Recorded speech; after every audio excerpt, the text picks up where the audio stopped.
Hello everyone, and welcome to another episode of Sewing with Sumit! So today, we're going to work on a new project which involves taking in a sport coat. Now this is something I picked up from Crossroads again. I really like the color. Clearly it's a little bit too big for me. You can see that the sleeves are too big, the length is too big, and it's just big all around. Based on the fact that the shoulders are too long and that it's too wide for me, I'm going to start by actually taking in the back and bring it in to be a little bit smaller. And that's going to bring the sleeves up, and then we'll see how that goes. So the first thing we're going to do here is actually do a little bit of pinning, because this is a fairly complex modification. So what I've done is I've taken the sport coat and I've turned it inside out and I've folded it right along the spine. And I've pinned about 1 inch to 1.5 inches in all the way down the bottom. So trying on the pinned on garment, I can see that actually the shoulders are now pretty close to what I want, and if I stitch a little bit beyond the pin line, I'm probably going to be fine. Now that we've got things pinned, we're ready to actually start sewing. So remember that it wasn't pinned quite as far back as we'd like, so we're going to start with the first stitch, actually going a bit beyond the pin line. So I'm going to make use of this metal bar, and what this does is it lets me set a position that's longer than the guides that are right on the throat plate to make sure that I'm keeping a consistent stitch all the way down. We're going to stop a little bit early because it gives us some room to play around.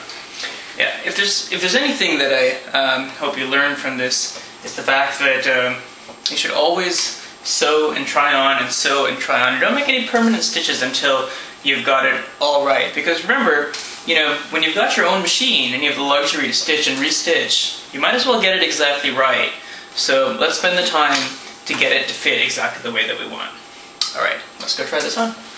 So that actually took 2 tries. I did the first stitch down the middle. It was a bit too tight, left the back a little bit too tight in, a little bit too crumply in the back. So I did a second stitch a little bit closer to the edge, which gave me a little bit more breathing room. And now I find that the shoulders are at a reasonable length. I have the collar in the place that I want. I don't have significant wrinkling up here near the shoulders. And the back is alright. You're seeing a little bit of wrinkling there, but that wrinkling is going to go away once we cut out the inside. So what's left to do is I need to trim the back, fold it down and sew it, and then I also need to bring in the sleeves. You can see that they're still a little bit too long. By playing with the cuff, I can see that, in fact, if I just bring it into that cuff length, I'm going to have a pretty good length. Now to sew the sleeves, I'm going to actually need to go through this loop in a hem. And what I'm going to do is I'm going to actually use the floating arm feature of this machine, which gives me a way to just slip the sleeve right into here and then sew right onto it, which is very easy. You can still do this if you don't have this feature, but if you do have it, it makes it very handy.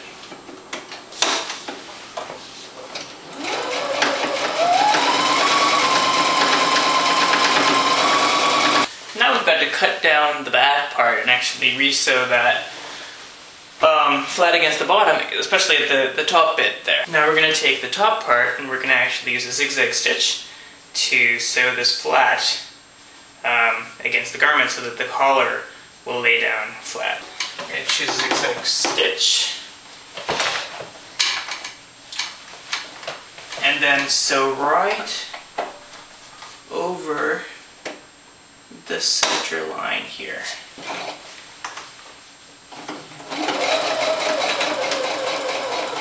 Okay, so now we're getting somewhere. It looks like we've got a good fit at the shoulders. The sleeves are at the right length. I could stop now, but I'm not a very tall person, and long coats make me look shorter than I actually am. So I'm going to go ahead and I'm going to trim the bottom so that it comes down to the sleeve length. Now, okay, well here you have it. We've got the sleeves down, we've got the bottom down, now matching the length of the sleeves. I pinned the back, I pulled the back all the way down to the bottom, so we've got a nice straight line going there. We can wear this open, we can wear it closed, and there you go. You saw where we started out and where we ended up. I hope you enjoyed this, and I hope that you have a chance to try to modify some sport coats of your own, and I look forward to seeing you next time.